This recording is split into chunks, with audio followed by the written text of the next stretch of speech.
Hello everyone, আসসালামু আলাইকুম। কেমন আছেন সবাই? আশা করছি অনেক বেশি ভালো আছেন। ঋতুস ব্লগিং অ্যান্ড কুকিং চ্যানেলে সবাইকে স্বাগতম জানাচ্ছি নতুন আরও একটি ভিডিও দেখার জন্য।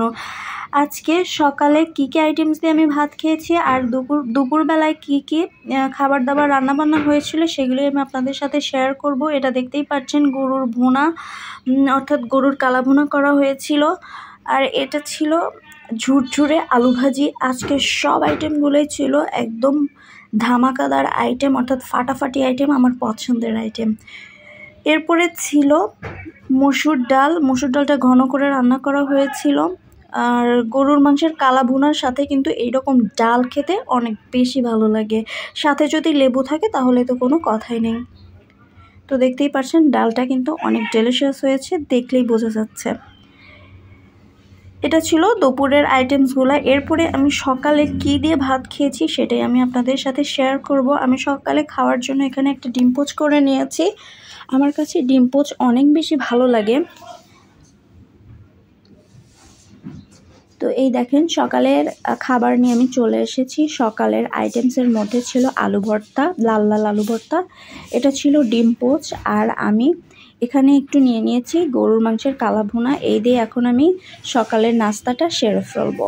আমি কিন্তু টেবিলেই খাবার খাই, অর্থাৎ টেবিলেই আমি খাবার খাওয়ার জন্য বসি। কিন্তু ভিডিও করার সময় আলোর সমস্যার জন্য আমি কিন্তু মেঝেতেই এরকম খাবার খাই, যাতে করে ভিডিও করার সময় আলোর কোনো সমস্যা না হয়। আমি একটু ভিডিও করার সময় যেখানে বেশি আলো পড়ে সেখানেই কিন্তু আমি ভিডিওটা করার চেষ্টা করি। এই জন্য আমি ফ্লোরেই খাবার দাবার খাচ্ছি। যাই হোক, ফ্লোরটা কিন্তু অনেক বেশি পরিষ্কার পরিচ্ছন্ন, আমি সেভাবেই কিন্তু মেইনটেইন করেই চলি। তো যাই হোক, এখানে আমি প্রথমেই আলু ভর্তা দিয়ে খাচ্ছিলাম। আলু ভর্তাটা হচ্ছে বেশি করে শুকনো মরিচ দিয়ে পেঁয়াজটা ভেজে ভর্তা করা হয়েছিল। আমার তো মনে হয় বাঙালিরা সবাই আলু ভর্তা খেতে পছন্দ করেন। আমার মতো কে কে আলু ভর্তা খেতে পছন্দ করেন একটু কমেন্ট করে জানাবেন। তো আমি আবার সব কিছু আইটেম একসাথে মাখিয়ে ঝুঁকিয়ে খেতে পছন্দ করি, অর্থাৎ এক আইটেমের মধ্যে আর এক আইটেম দিয়ে খেতে পছন্দ করি, অর্থাৎ যেটা দিয়ে খেতে আমার বেশি ভালো লাগে সেটা দিয়ে আমি খাই। এই দেখেন খাওয়ার সময় আমার ভাত পড়ে যায়, খুব সাবধানতার সহিত খেতে হয়। এই দেখেন এটা হচ্ছে গরুর একটা অংশ, জানি না, এটা হয়তো কলিজা।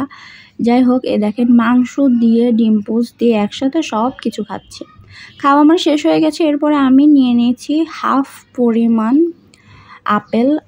খাওয়ার পর এতটা বেশি পেটে জায়গা থাকে না, তাই হাফ আপেল নিয়েছি। খাওয়ার পরে ফল ফলছি, খাওয়াটাও এত হয়তো বা ঠিক না। তো আপেলটা অনেক বেশি মজা ছিল, মিষ্টি ছিল। এই ছিল আজকের ভিডিও। সবাই ভালো থাকবেন। আল্লাহ হাফিজ।